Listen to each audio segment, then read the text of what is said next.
Diouf, Monsieur Faye, pouvez-vous vous présenter à nos téléspectateurs? Merci beaucoup. Je m'appelle Adama Faye.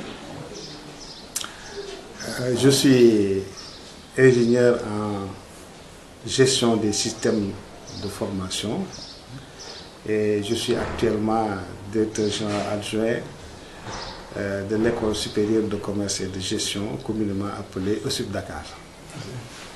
Vous êtes un fin observateur de la vie politique au Sénégal. Aujourd'hui, nous nous acheminons aux législatives. Quelles sont les chances, d'après vous, de Benno Bokk Yakaar par rapport à ses concurrents?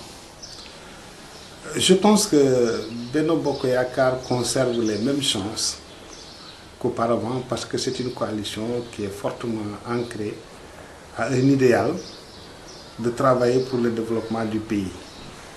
Et je crois que le respect de l'engagement dès le départ, de gérer ensemble l'État, qui a été concrétisé et qui continue de se faire, permet à cette coalition de pouvoir gagner les élections parce qu'elle continue encore à avoir la confiance de la population.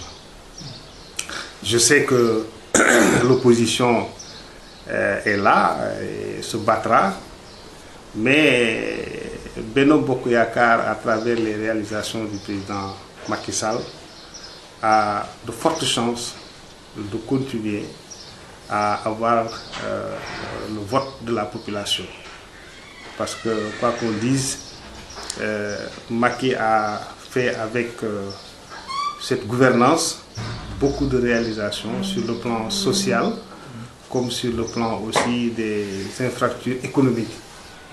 Donc il a boosté l'économie du pays avec des indicateurs qui ne sont pas discutables et de performance bien entendu. Et je pense que les projets qui sont en cours, d'ici 2017 particulièrement, d'ici 2019 particulièrement avant les présidentielles, vont lui permettre vraiment d'avoir la confiance de la population.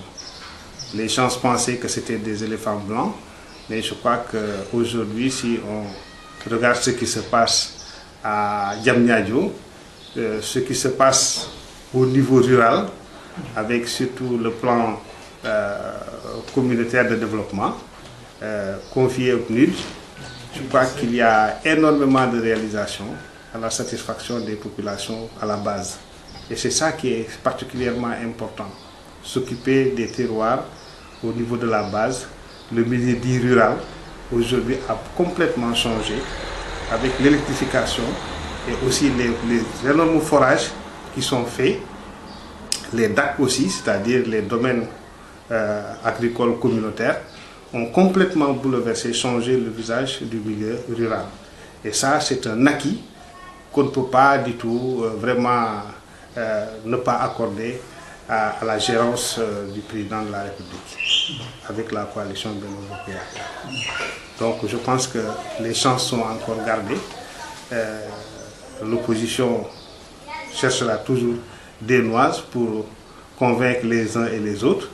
Mais je crois que si Benno Bokk Yakaar continue à affirmer, à consolider l'unité, je crois qu'ils auront des chances encore d'avoir la confiance de la population.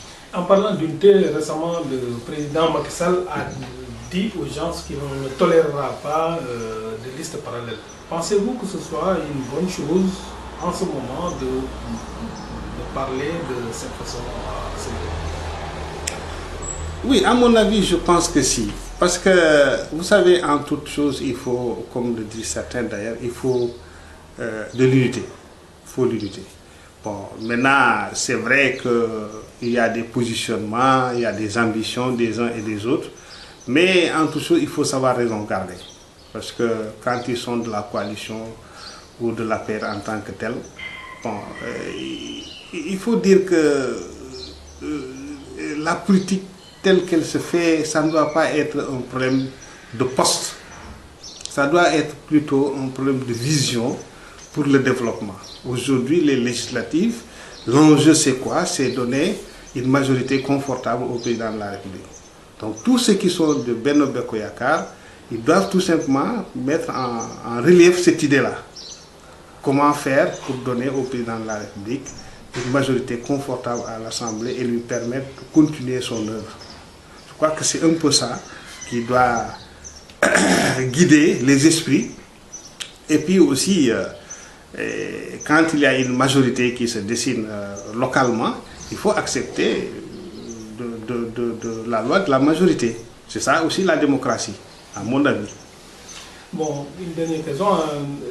En refusant à Aliou Sall et à Abdoulaye Tidjara de figurer, en tout cas d'être des têtes de liste de ces législatives, respectivement à Pikine et à Guédiawaye, certains sont d'avis, soutiennent que c'est là l'expression de l'adage selon lequel la patrie avant le parti. Êtes-vous du même avis?